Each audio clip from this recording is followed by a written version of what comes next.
It is the tipping point of Mike Tipton right here on Slangin' Friday. It's literally every day. Always. Got my guy, Andrew J. Polk, hanging out. First week of Talk El Paso, Monday through Friday in the books. How's it feel, Andrew? Feels great. Very happy to be doing that and bringing live local talk radio besides our sports talk here to El Paso because as we've heard from some of our listeners here, they don't like us to get us too much into politics. It's an escape. And, well, we definitely do the politics over there. So if you think you can handle it, please join us over there. But I understand if in these particular times, or really any time, but especially right now, that you can't do it. But, but do that every day, 4 to 5 p.m., Monday through Friday.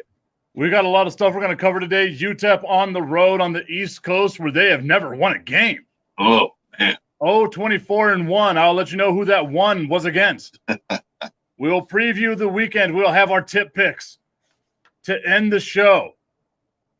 All kinds of stuff that we're going to talk about. The World Series, Game 3 tonight. Right. However, we get started in the opening tip with this.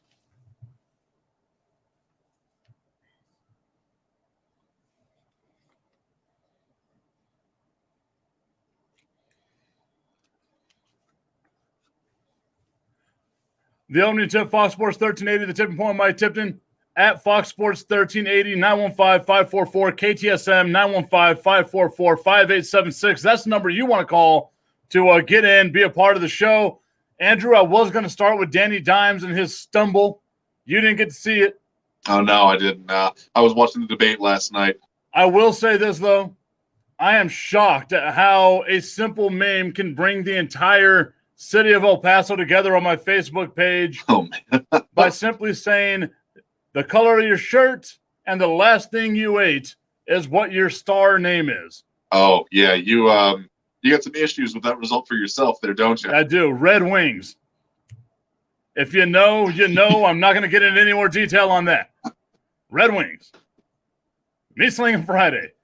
But yesterday, if you got to watch the NFL game, Thursday Night Football. I've said this a million times. Bad teams make great football. 22-21. What did you call this again? A dumpster fire, dumpster juice. I mean, there's a lot of things I said about this. I mean, but what you called the game, what you were anticipating the score to be. I thought it was going to be a tie. You nearly got it. Almost there. The Eagles kind of messed me up a little bit there. They went for 2. They didn't get it. If they had gone for 2, they would have allowed some other things to happen, but it's okay. I am a happy man no matter what. Our guy, Steven Puga at PUGA20 saying, here we go. I don't know if that's good or bad. I'll take it as a good thing. I will say this, though. I had a weird engagement with somebody on Twitter earlier today, and I love whenever like these things can happen because, as you know, Twitter's a weird place. The internet's just a disgusting place to begin with. Well, and undefeated, yes. Always undefeated. But I tweeted out because this has been bothering me over the last couple of days is the fact that the Dallas Cowboys, according to all of the pundits out there, have been buried. They are terrible. There's no chance in hell that they win themselves this division, despite the fact that they are 2-4 right now, while the Eagles are 2-4-1, as if the Eagles are so far ahead of the Dallas Cowboys. I'm about to say, even with that record, they almost had as many wins as the rest of the division combined before last night. Stephen Puga saying, sorry, the Eagles Twitter came at you. This is the funny thing about all that. Is a lot of it came out to me like, hey, man, like, how dare you say this, that, and the other. Oh, okay. They came for you, huh? Yeah, they did. Because I tweeted out, like, this narrative that's going on right now with the Dallas Cowboys and the national media and all that stuff, it's unwarranted. Nobody in that division is good. Nobody. So you can't sit there and be like, the Eagles have a 67% chance of winning the division. According to whom?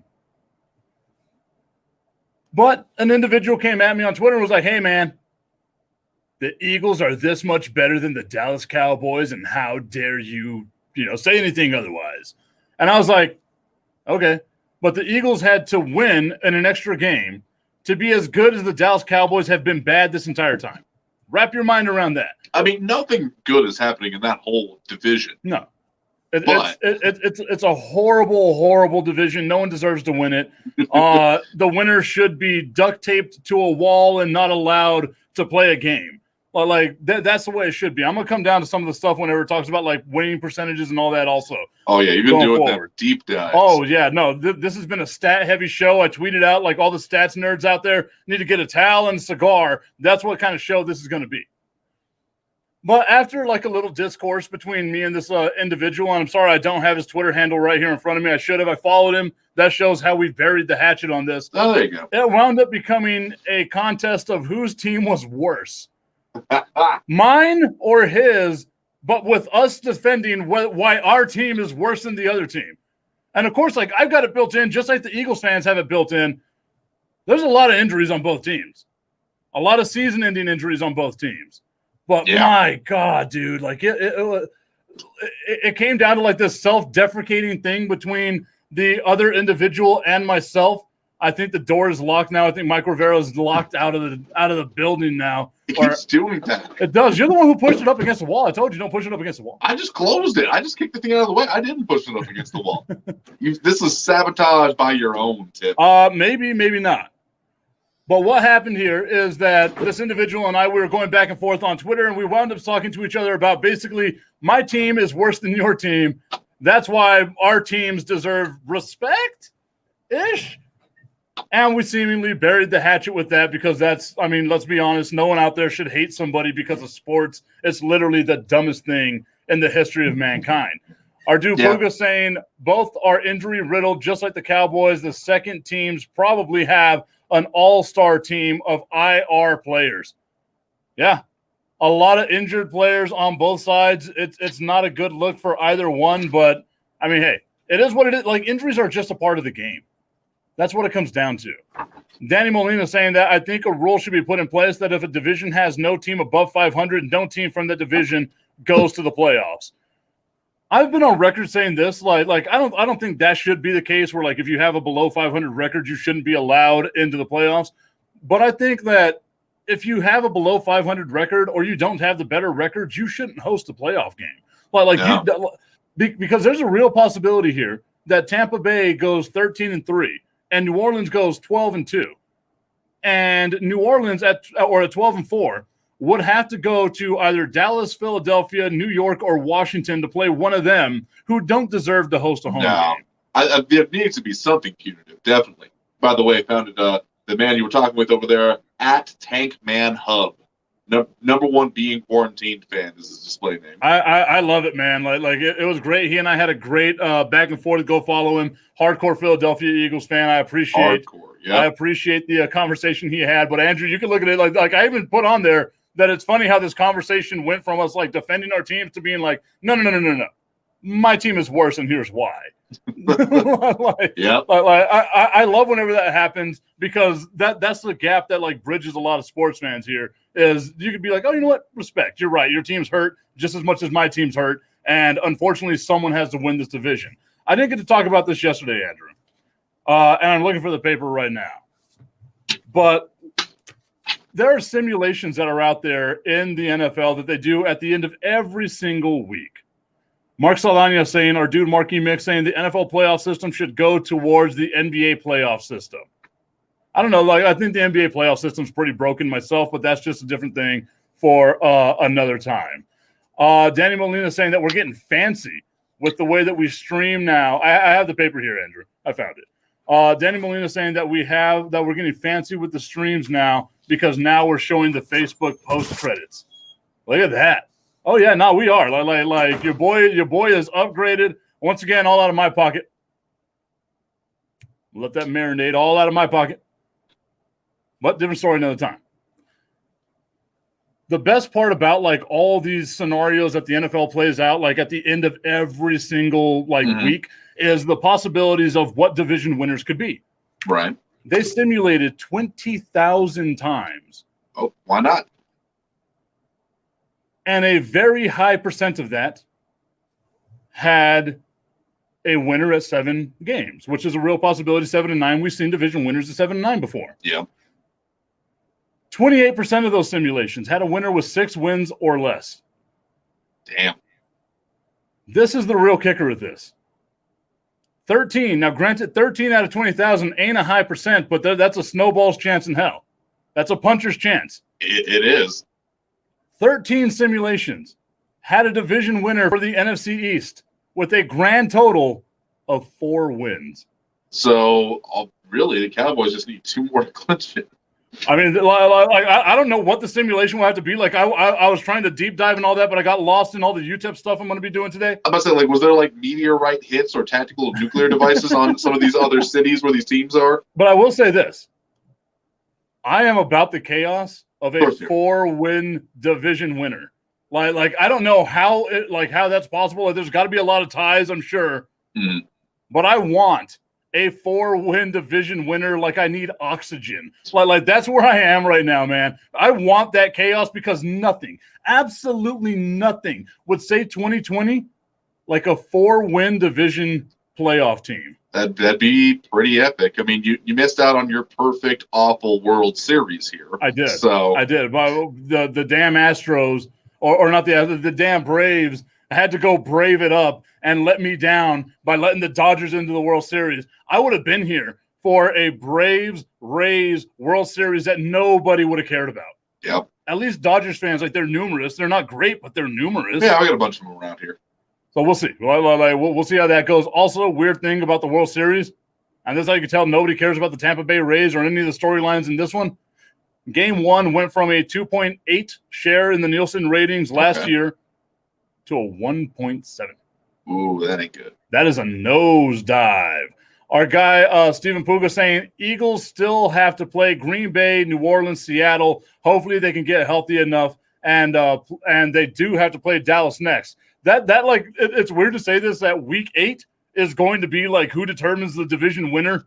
Because if Dallas can get this win, like back-to-back NFC East wins, they get a stranglehold on this division. This as sad as that is. And then they could just lose the rest of the games or tie them, and then we have a 4-win division champion in the NFL playoffs. Once again, I need that chaos more than I need oxygen right now. Of course. Dan Ornelas saying the only thing wrong with the NBA playoff format is that there are too many teams that make it that shouldn't be. It should be best out of 5 until the conference finals. I don't agree with that. Like, you got to have like everyone loves a 7-game series. Like, every single one of us do. And if you're that much better, then you get some more rest. Like, it's really that simple. The only issue that I have with the NBA playoff system that they have right now is that you can have multiple teams that are just garbage in your playoffs. Mm-hmm. And then other teams in the other conference, like normally the Western Conference, that are really good that miss out. A couple of years ago, there were 10 teams in the NBA's Western Conference that had 50 or more wins. I think there was one that had like 48, so close to 50 wins. 2 of those teams didn't get to be into the playoffs, but you had like 2 sub-500 teams in the Eastern Conference. The NBA should just really allow the top 16 teams in. Like, I've always been a fan of that model whenever it goes to it. Mark Saldaño saying that he doesn't agree with the current division winner system that we have in the NFL playoffs, and I agree with that 100%. Also, scary for Dallas Cowboys fans. The Cowboys still have to face the Steelers and the Ravens. Whoops. It ain't going to be – and the 49ers. Yeah. It's going to be a fun time. What's left of the 49ers at least. But, yeah, there's a tough road ahead. I mean, they should be healthier by then. Like the shell of the 49ers should be healthier by then. We hope. We'll see how it goes. I think there might even be a Tampa Bay game in there too. I have to look at the Dallas Cowboys schedule. Like, there's something that's alarming me right now saying, don't we get Tom Brady too? Like, doesn't Tom Brady get to just slap us around a little bit? Probably. Like I said, I am here for the 4-win division winner. Like I need that more than anything in the world. So we might be clinching that record here as well, talking about also what the Eagles are going to have to go through to get there. Andrew, during the break, I have some homework for you. Look up Daniel Jones' run on YouTube. Okay. We're talking about that next, coming up on the tipping point. My tip to Fox Sports 1380. Daniel Jones' Mark's run. sad. There we go. I got sad Marky Mix. 2020, we were supposed to Were go you watch tripped the after Philadelphia. 80-yard run? There's a shut door, man. I cannot hear you. Yeah. Well, hold up, Tim. Actually, where am I getting audio at? Like I kind of barely heard you. Say it. 2020, we were supposed to go watch the Philadelphia. Oh, Daniel Jones run. Daniel Jones run. Okay. Yeah. Watch that. But trips after 80-yard run? Okay. Just some live reaction here to that. Okay, coming up. There's the snap. Wide open. It's like a highway he's going down. No one near him. I mean, the ref is the only one. And, wait, the hips start. The hips just started moving in the wrong. It's like where the body was just like, I can do this, I can do this, I can do this, and then just crapped out. Yep. Felt so bad for Daniel Jones. Oh, man. It was a runway between him and the end zone. That's all it was. Oh, that's rough. Augustine saying that run was trippy. Don't ever do it again. Never talk to me or my son again. Hey, just so you know, I saw what you got. I like it. I'm drinking the Astros Tears tonight. Oh, also That's what I consider. Dude, it smells like Wing House in here. I love it. Yeah. Wing House and beer. Red Wings. That's my nickname. My stage name. It was the color of your shirt and the last thing you ate. Your gangster name. My gangster name is name. Red Wings. What is this? These are what the? Holy crap, dude! Yeah, man. What are these? Big, chewy, in quotes, Whoa, nerds. whoa. These are called Chewy Nerds. They are hard as all rocks. I don't want to put this in my mouth. That came out I don't know. weird. I can squeeze it, so it's Okay. not that bad. Okay, as long as you can squeeze it. How did you like it? Mike Rivera took the first one, didn't even wait for anyone else. Selfish. It's got the consistency of a Skittle. Oh, that's not bad. I like Skittles. Andrew, once again, finding the weirdest things. These were in the clearance aisle because obviously they would be. Like, who in their right mind is going to eat this crap? That's where we're at. Price them out, Polk. That's what they call them. Old Going torture for the tip cheap. Polk. That ain't too bad. You already have? I haven't had it yet. I'll do it on there.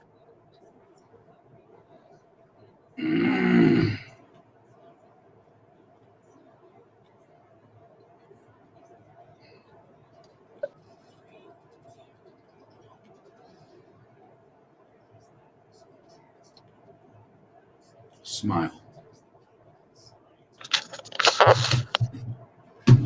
Yeah, I know. When you give the keyword out 5 times every time you track, you. And I've actually figured out the pattern now too. So Well, yeah, they have a pattern every week, but it changes.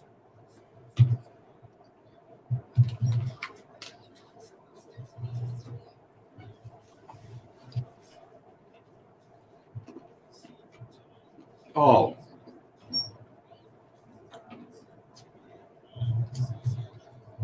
Mm.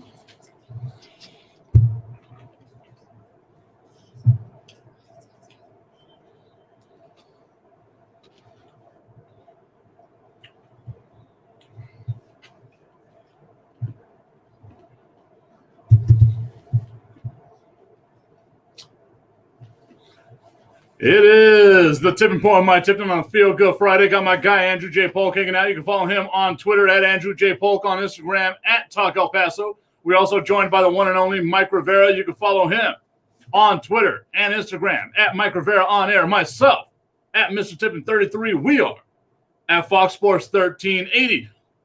Breaking news: Antonio Brown signing a 1-year deal with I was going to call them Milwaukee because I'm still in basketball mode. Yep. The Tampa Bay Buccaneers, as if they needed any more damn weapons. That's awesome. Why? Okay, now you're just stacking the deck. A little bit. Yeah. Okay, All right, is that the point? I guess. But Andrew, they're still not getting the wins. they're 4-2. I don't know how you're saying they're not getting the I wins. mean, they're not dominating like the Patriots would have. They had a 38-10 win over Aaron Rodgers and the Packers on Sunday. What's domination We to don't you? like to talk about I that too. mean, total complete 30-point domination per Okay. game. Okay. So 28 points wasn't enough. I Okay. need Belichickian level disappointment here. You need nuclear weapons being launched at other cities' teams again. Yes, that's exactly what I'm looking for. This is a violent season, man. The 49ers are on the road against the New England Patriots this year. This week, as a matter of fact. Yeah.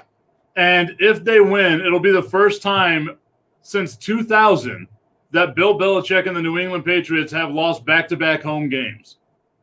This is the longest in a season since 2000 Wow. that the Patriots have been under 500. Tom Brady's 4-2 right now, y'all. Bill Belichick is 2-4. So it ain't Belichick, folks.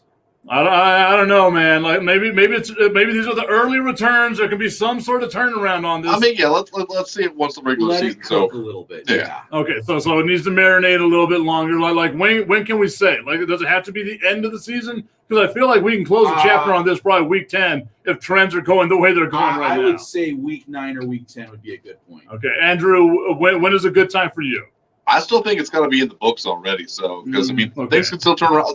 End of regular season is when I will be willing to have that discussion. End of the regular season for our guy Andrew Polk. I like that you're judicious to say the least. He's very fair. I'll give him that. Andrew, you got to watch the video. I gave you homework. Yep. For those of you that didn't get to watch on the stream, if you're listening out there on YouTube, on Facebook, on Instagram, or on Twitter, rather, you saw Andrew's initial reaction to the run.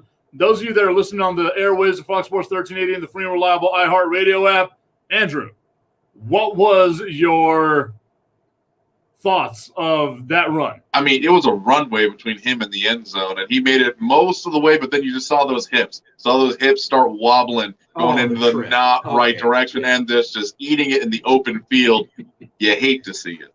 I don't know if you all have ever seen it's a show with Rob Dyrdek on MTV. No, I haven't seen that one. And I'm trying to remember that, like, the name escapes me. It's like on the tip of my tongue right now. It's not Wild and Out, but I want to say that. I know that's a Nick Cannon vehicle, but it's one with Rob Dyrdek, and it was like it's an awesome show. And he used to have this thing that was called Ghost Hole, where people would be walking or skateboarding or anything of that nature. Was it a Fantasy Factory? That's one of them, but no, it's not that one. It's another one that he does with Chanel West Coast or something like that. Is the chick's name? Yeah, like I'm trying to remember that. But there's a segment they have that's ridiculousness. There we go. Anthony Snow helping us out. Ridiculousness is the name of that show. They have a segment in that show called Ghost Hole. Well, they have people like riding bikes or skating or something like that, and they just like hit something and fall and like that. Daniel Jones got ghost holed yesterday. Oof. Somebody tripped him. Yeah. Yeah, himself. Yeah. He also has the unenviable position of now having the longest run by a quarterback in NFL history that didn't result in a touchdown. Oh, that is rough. 82 yards, no touchdown. And we can laugh at this because ultimately at the end of the drive, they were able to punch it in for a touchdown. But imagine if they had to settle for a field goal or if they turned the ball over. A cleat company would need to be sponsoring him right now, being like, don't let this happen to you. Buy our cleats.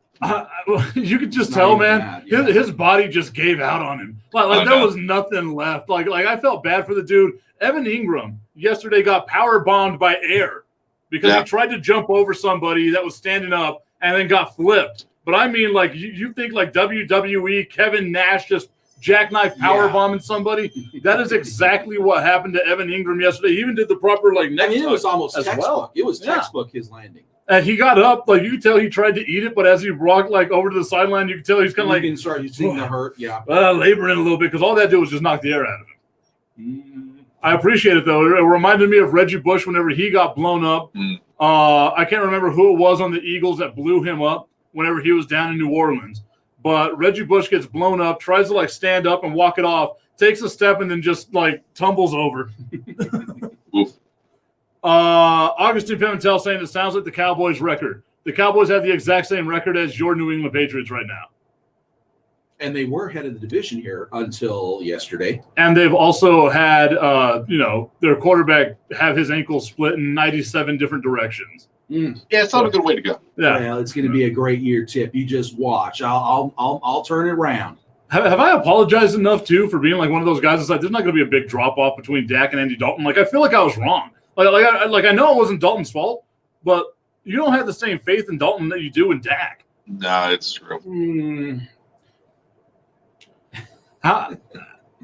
Imagine though, if Dak Prescott had held out and then the Cowboys would have had to play out the first 3 games with Andy Dalton as a quarterback, Dak would have had a lot of money on the table, man. Yeah. Like Jerry would have been throwing the money at him, like just making it rain as if he was in Magic City with Lou Williams, getting some of them wings that were named after him. We're gonna get you some hot wings here. Yeah, they named them the Jera. The Jera wings. How about it, man? Hey, you got to do what it is that you got to do. They got a little white powder on them. It's all right. And that got me thinking, like, this feels like this Daniel Jones stumble where he, like Andrew said, had a runway betwixt him and literally everyone else. There was nobody within 7 yards of him prior to him stumbling because the 20-yard line must have been painted a little harder than the rest of the field. I mean, talking about nuclear weapons being launched, there wasn't a defender, and this was blown up coverage. It was fun watching his teammates laugh. Oh no, that was great. Like, there's a guy out there that y'all need to follow on social media. I can't give out his handle because it's a little vulgar right now, but he does like these voices and like alternative play-by-play. And yes, there are some very bad words out there that he puts. You got to go find that Daniel Jones run on his Instagram feed because trust me, 100% worth it. I think the best thing about that run was when you were asking me if I first saw it this afternoon. Was you went to Google and you didn't even have to put his last name in. You were halfway through Dan, and it was already here. It is, folks. Literally, you've made it in life whenever all you have to do is type in your first name, and you are the first thing that pops up on Twitter.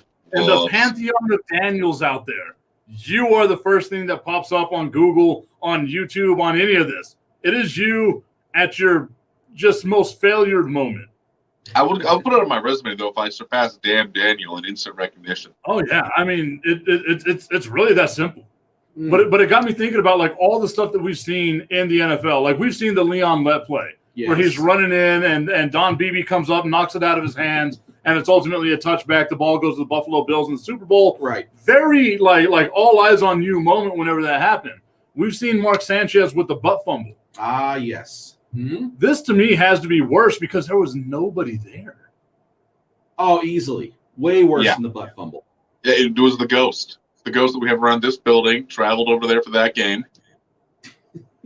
Yesterday a door opened too. Yeah. Like a random door opened and shut here. That was it We leaving. couldn't figure it out. We walked around the building. We couldn't find anybody. So the ghost left to go trip Daniel Jones so that we could talk about him today. Good job, Ghost. Appreciate you. One of these days, you all will watch me levitate on out of here as the ghost evicts me. Dan Rennell saying that ghost tripped him twice to Eric Decker. It was hilarious. Or the ghost trip happened twice to Eric Decker. That was hilarious. Can you look that up for me, Andrew? Okay. Our guy, Rudy Salcido, asking, does the ghost have a name? We'll call it Eli Manning. Eli Manning went out there and tripped Daniel Jones. He's trying to get his job back. The ghost of Eli Manning's career. Yeah, that's about right. Also, like, how is Eli Manning a Hall of Famer? Like, I know he's going to make it to the Hall of Fame, but he doesn't belong there. I guess if Joe Namath could be in there throwing more interceptions and touchdowns in his career just because he guaranteed a Super Bowl, that's going to get Joe Namath in there. Another topic for another time. Augustine, though, detracting from what we said, saying this is not worse than the butt fumble. There was a game. I saw the highlight of it. I can't remember who it was, but it was on the Not Top 10 of ESPN today. Right. I want to say it was number 2, where the running back was running with the ball, and he had his offensive lineman ahead of him. He reached out to push him, didn't realize that where he had his hand was placed right on his trousers, and as he was getting tackled, exposed the bare bottom of his offensive lineman. Whoops. Wow. So now I'm thinking, like, as far as like things that have happened with butts involved in football, that's got to be worse than the butt fumble, where like your offensive lineman's bare ass is just showing out there for everybody. Might cost more with any fines coming down to the network for it. You wouldn't get a fine for that, would you? I don't I know. mean, that's completely accidental. No, I mean that's back. I mean, I think they're more interested in front. Although they did zoom in hard. So they played fast and loose with it. That's Yeah. They made sure it was nice and cropped, and you got to see all it is that you wanted to see, an offensive lineman in all his glory. I would have liked to have heard the play-by-play on that one. Anthony, I think they tried to ignore it as much as possible. I hope, though, that they went to replays, and I could just picture Tony Romo's analysis of that man's analysis. More sports coming up next. Woo! Oh, the ghost of Jimmy Hoffa. That's a good one from D-Woo. Well, we never even proved that Jimmy Hoffa was dead. Oh, that's true. No one's found him. He's probably over at a Navajo reservation hanging out with Tupac Shakur. Augustine's saying Joe Namath is in the Hall of Fame. I know. I'm saying he doesn't belong. Neither does Ty Cobb, but that's for another reason. What? You can't lynch people? Come on. No, apparently. Well, I guess Ty Cobb is in, but Pete Rose is out. Okay. So this is a great comment that Anthony put up to let us know that he figured out the captions on the user end. If anyone is asking, you shut them off on the video settings labeled as auto-generated captioning. So for you, the viewer that's tired of seeing the closed captioning out here, you can turn them off by going to the video settings and looking at the labeled as auto-generated captioning. So there you go. I'm going to leave that up for a little bit for anyone to for future reference. Augustine saying Joe Namath has no business being in the Hall of Fame. I agree. Agreed. He wasn't even like a mediocre quarterback. He was bad. He looks great in the I've seen him in a couple of Medicare commercials though. Joe Namath, like his entire football career, all the stuff that he did went out the window whenever he did the thing with Susie Colbert. Oh God. Creepy old man on Monday Night Football sidelines, drunk as all hell, hitting on Susie Colbert. Augustine's saying there's no captions today. There's captions on mine. So it's on your end. Like it's on your end of the video. Oh, wow, that was sour. Which one do you have? I think it was yellow. Yeah, the orange one's what got me. I like the regular nerds. These don't have the same taste. Rubik's has a drink that's called Talk Nerdy to Me. It's Sailor Jerry's with like a slushy type thing and a bunch of nerds inside it. It is delicious. As soon as the Rona ends, I ain't going in a place like that right now. I get the you can't get it to go, can you? No. I wonder if they would make an exception, bring it over to us. Talk about it on the show. There you go. We're just waiting for somebody to leave it out in the parking lot here. As we drink alcohol on the show just regularly. Anthony's saying it's amazing. No, it is. It really is good. Have you had the Talk Nerdy to Me, Andrew? He's not paying attention. He is lost in his own world right now, in in some sort of seance trance. Yeah. Oh, now he notices. Yeah, he noticed because I was looking at him. We're looking at him, so he's trying to figure out what's going on. I should just remove myself out of this and just put Andrew's face the entire rest of the show. Oh God, don't do that. I looked at that picture that you took on your phone for our FEMA cards. That thing's scary. You can see the glaucoma in your eye, by the way. The cataracts and everything. I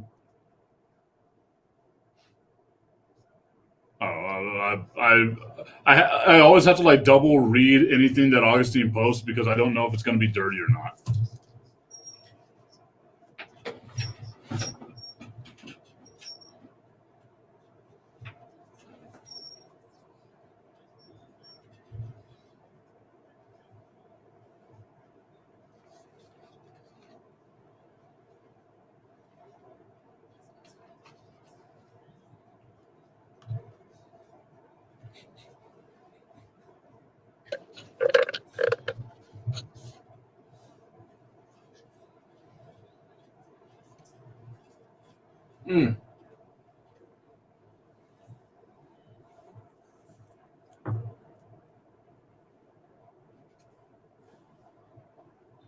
It is a feel-good Friday here on the Tipping Point with Mike Tipton, Fox Sports 1380.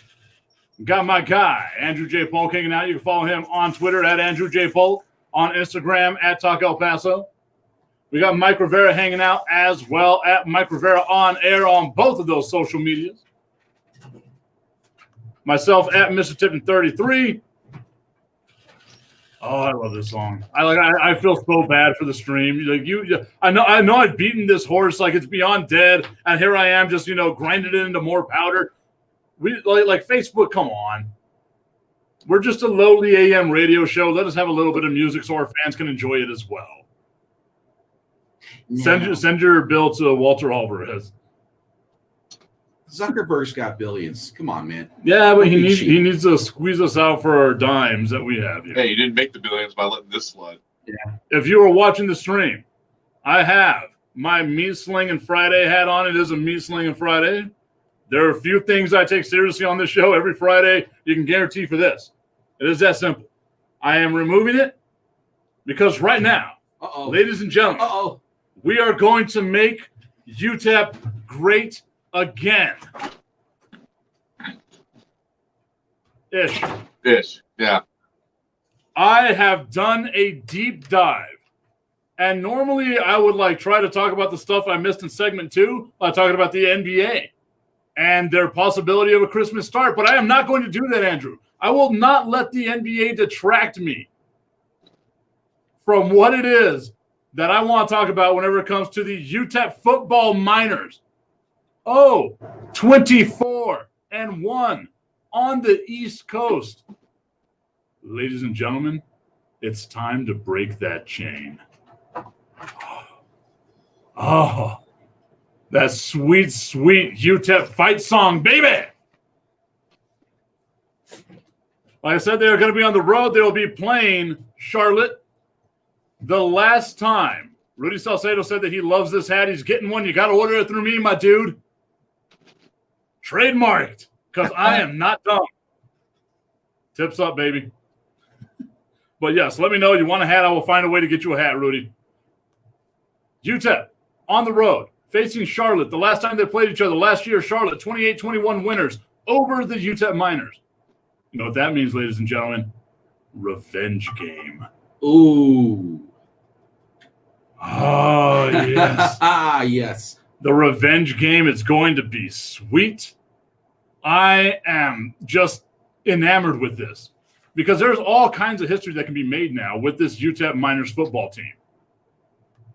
For those of you that don't know, and I know a lot of people are going to detract from what it is that I'm about to say because if you look at college football reference, it only goes back to 1935, and my numbers might be a little different. I'm going all time because, yes, college football happened before 1935.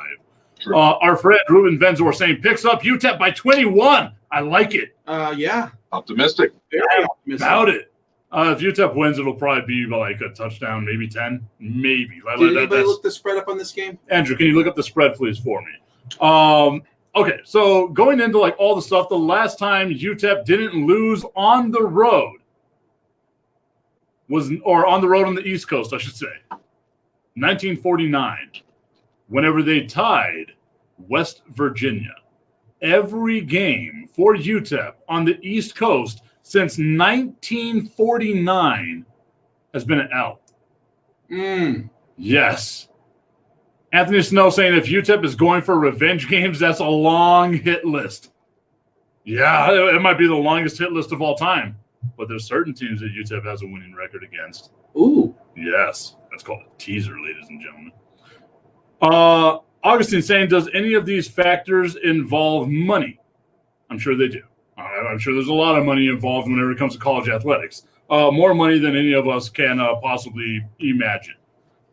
But like I said, 1949, November 12th was the last time UTEP didn't lose on the East Coast. They tied against West Virginia. They surprisingly, UTEP all time versus West Virginia. 1 win, 1 loss, 1 tie. You talk about mediocre.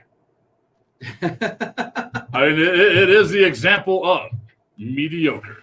Ruben Venzor saying UTEP covered all year except for Texas, obviously. Right. And I've been saying that.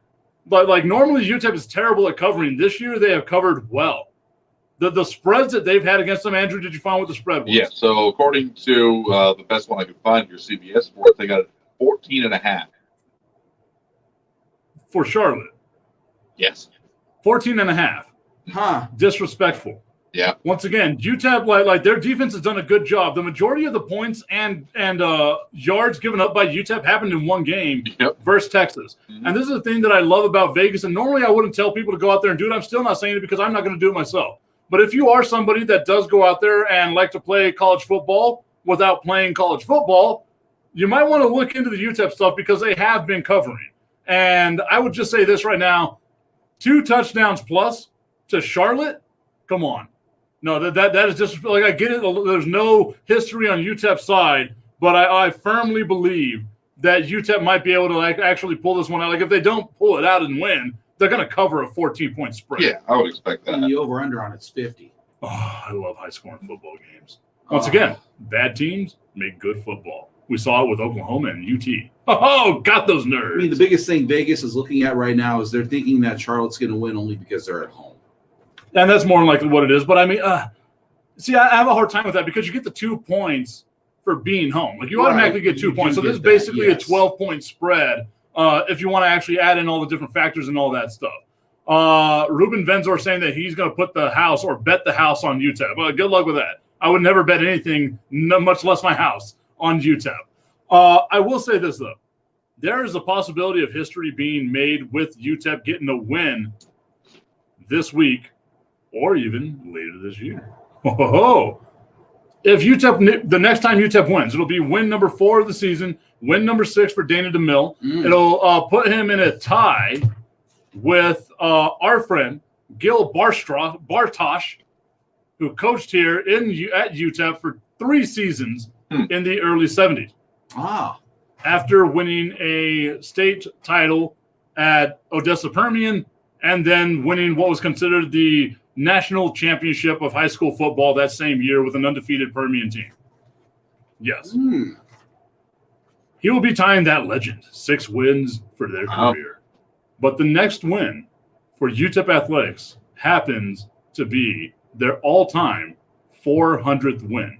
Once again, not going back to only 1935. There was college football played before 1935. This goes all the way back to the inception of the university, 1914, when our guy, Harry von Sturtum. Oh, yeah. Yes. Who the studio is unofficially named after. The Von Sturtum Studio, yes. Was the head coach of UTEP, bringing college football here to the University of Texas El Paso, back then the Texas College of Mines. This would be win number 400 for UTEP. That makes me feel good. Very good. You want to know what's going to make you feel sad? With that, if they get it this year, it'll be the 4th win this season. 1% of UTEP's overall wins would have happened this year. Wow. That's a stat. 1%. 1% of UTEP's overall wins with their next win, if it happens this year, which, my Lord, I am praying for. 1% of UTEP's overall wins for the last 106 years that they've been playing college football would have happened this year. Wait, why? Well, I mean, it's ineptitude. Yeah. It's 100% ineptitude. I will say this, too. They're basically averaging a little under 4 wins a season. So every year that they played, they've gotten, on average, 1% of their wins. Wow. That is special. UTEP fans, you're welcome. 100%. You are welcome on that. But I will say this as I keep going on with my great statistics here with UTEP. I did a deep dive into the pantheonic history of UTEP. And I found this lovely little gem. UTEP's win percentage right now is at .398. Very bad, very low. They are ranked number 127 out of the 131 possible teams in FBS. Love it. Anthony's saying that stat makes him so sad. No. If you're deep diving the way I think you are, it's going to get worse. UTEP's 399 wins, once again, in their 106-year history. If you go to College Football Reference, it only goes back to 1935. The reason why, that's whenever the AP became the standard for naming the national champion. Their 399 wins is ranked 115th all time. Once again, 131 teams in all of college football. UTEP has a winning record against one conference, the Sun Belt. UTEP has a winning record against these FBS teams. Some of them you'll think of, like, oh, okay, yeah, we could see this happening with UTEP athletics. New Mexico State, where UTEP has won 57, they've lost 38, they tied 2. Okay. This year, UTEP beat Louisiana Monroe. They're 1-0 all time versus Louisiana Monroe. Excellent. They have beaten the Louisiana Raging Cajuns one time. They are 1-0 against the Louisiana Raging Cajuns. For those of you at home, we have 3 wins or 3 teams here that UTEP has a winning record against. The next one on this list, Northern Illinois. They are, you guessed it, 1-0 against Northern Illinois. Just win, baby. The next one, Tulane. UTEP with a 5-4 record against Tulane. Okay. And the stat that UTEP needs to hold on to for the rest of eternity, UTEP is 1-0 against Florida State. You know That's what? all it takes. That one right there might even trump the 1966 stat. I would I hold think on to it that does. more than I would the 66. I think it's older than 1966, too. I think that's like 10 years old. I think that's 1956 whenever they met in the Sun Bowl and UTEP won that game. Oh, yeah. Florida State should be shaking in their boots. Oh, they should. They don't ever want to come back to El No, Paso. they're not going to tell That 0-1 record in the Sun Bowl. They don't want to get these hands. Before we go to the break, I know Andrew is clamoring for that right now. UTEP has a 500 record against these schools: Florida Atlantic, Marshall, Ole Miss, San Jose State, West Virginia, and then my favorite stat, my favorite side note about this entire endeavor that I went on with UTEP athletics is coming up next. Can I lead in with a joke for that stat? Sure. There's probably a high school that could probably beat these guys. I mean, more than likely is. Anthony's saying 4 of those stats that I rattled off are 100% win percentage. I'll take it, man. Yeah, they're 100% against Monroe. If you want to go even further, those 4 teams that they have a 1-0 winning percentage against are 1% of their total victories of all time. I don't think they're ever going to face Northern Illinois or Florida State again. I want to get a shirt that's going to be in UTEP colors that has like UTEP greater than FSU. Because statistically it's true. Yeah. They don't want this smoke, man. I like Optimus Prime wearing a Muga hat. That is nice. Rudy Salcido saying never play Florida State ever again. We love that stat. Eat it, FSU. I'm with it, man. We have a budding rivalry that will never get that game played. Although I would say this, there's a real possibility with how bad Florida State's been recently that UTEP could have taken them in one of these years. Because outside of Clemson, the rest of the ACC is a crapshoot.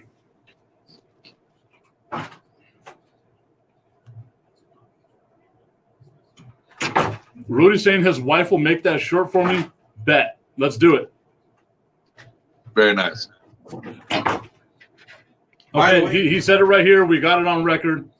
He'll give me the shirt. I give him the hat. Deal. By the way, Florida State playing Louisville on our airwaves. Exactly. Yeah. See, you like the way I tied it in? Yeah. That's as close as they'll ever get to playing UTEP again. UTEP needs to run away from that just like they need to run away from Kentucky. Anthony's saying that he won't support UTEP over a lot, but he'll gladly trash anything from Florida. Yeah. The appendage of the United States. I don't know. Florida does a pretty good job trashing itself. Yeah. Don't need our help. Augustine's saying UTEP football would be in the Baseball Hall of Fame, a .396 batting average. If only. New Mexico State is 126 on this list, by the way. They have a 404 win percentage, just one step right above UTEP. And UTEP's got to put in some wins together because New Mexico State's not playing this year, so the win percentage ain't going to go down. So they could possibly overtake New Mexico State this year. No, because they would have to they would have to win out and do some more. Yeah, they'd have to win like 12 straight games to even get like to close that gap. Because with that much history, that's a lot of games that they'd have to try to make up. Also, didn't realize New Mexico State played much more football games than UTEP did, according to all the stats that I saw. Yeah, well, they didn't fight Pancho Villa like Harry Van Sertum did. That's right. Harry Van Sertum slapping them around. Like a great American. We have to find like a better picture of him and like blow it up somewhere in here. Like the Harry Van Sertum Studios. We need a spotlight on it too. Like a never dying flame, an eternal flame to Harry Von Sertum. Him and Bill. Yes. The Bill Toll commemorative hallway area. Can we have the Harry Von Sertum doorway? Followed by the Dana DeMille coaching corner. Well, looking at the way the water bottles are on there, I don't think he's been there very often. Oh. It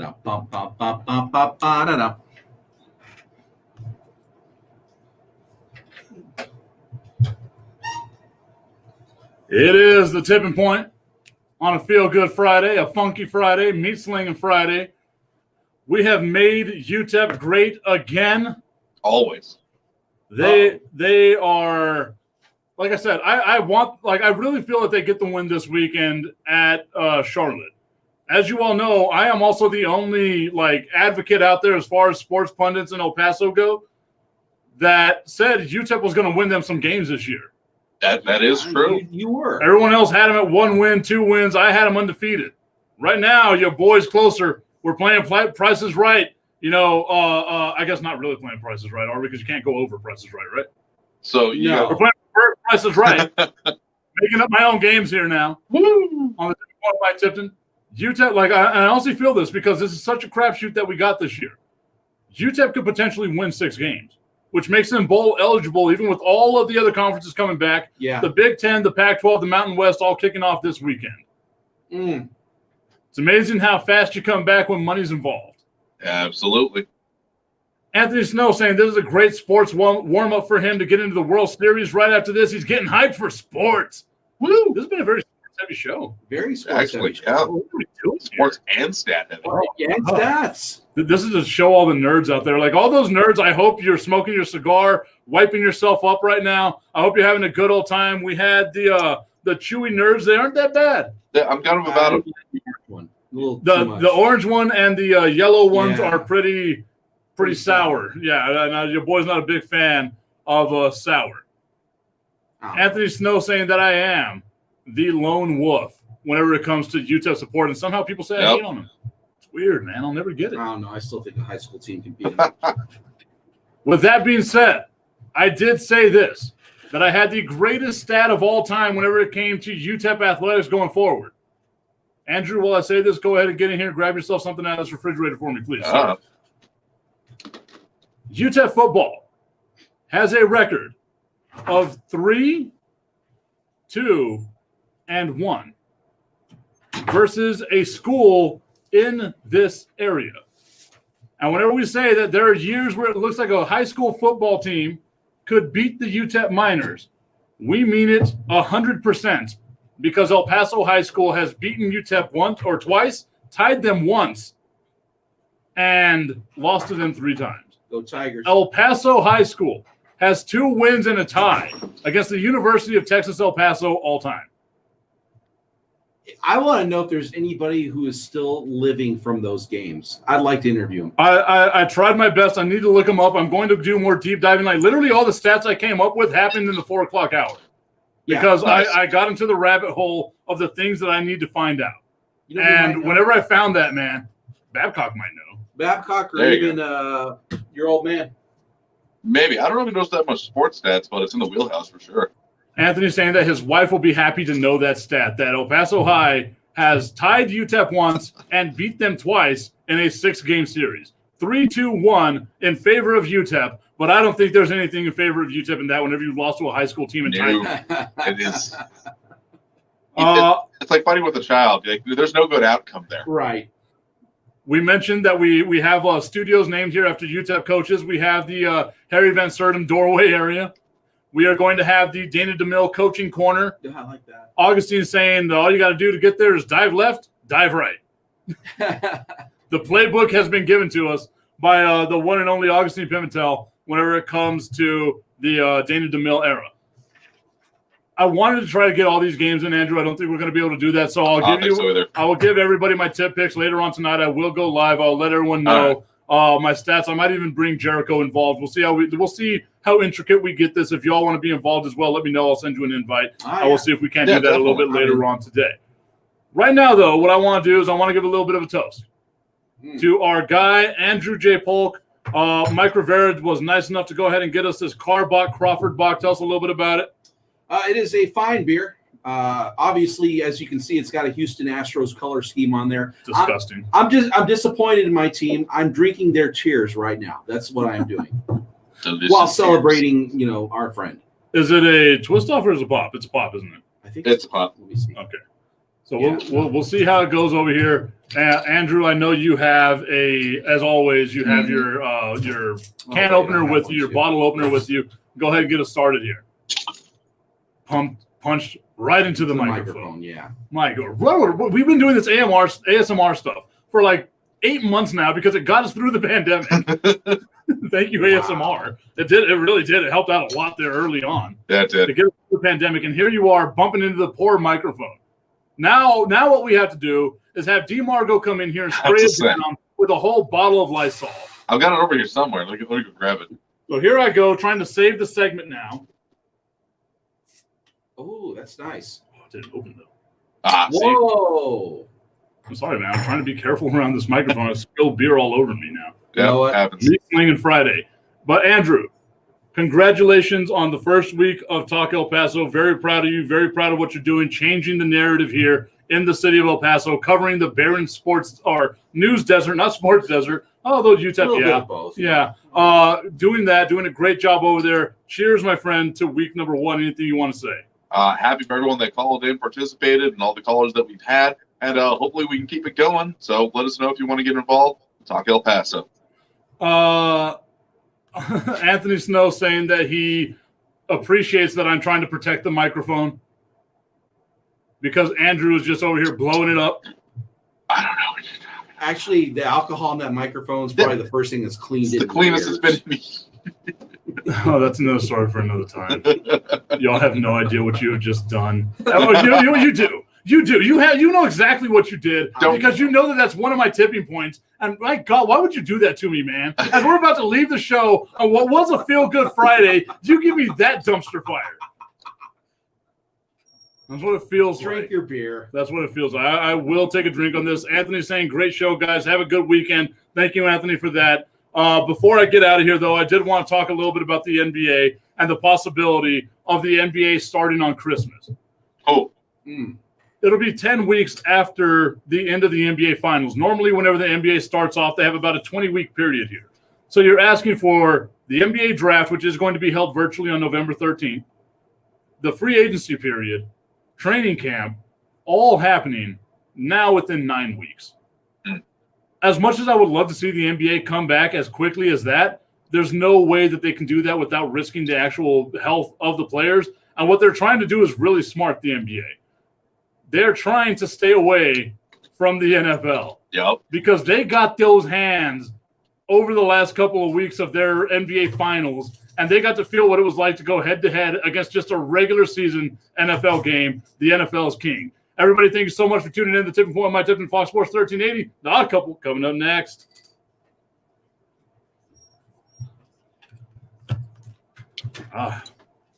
Everybody, thank you for joining us on the stream. Rudy, I will get at you. We will get the shirt. You will get yourself a hat. It's going to be a good time. Everyone have a great weekend. I'll be giving you the tip picks a little bit later on. And maybe you'll get a pick of the tip.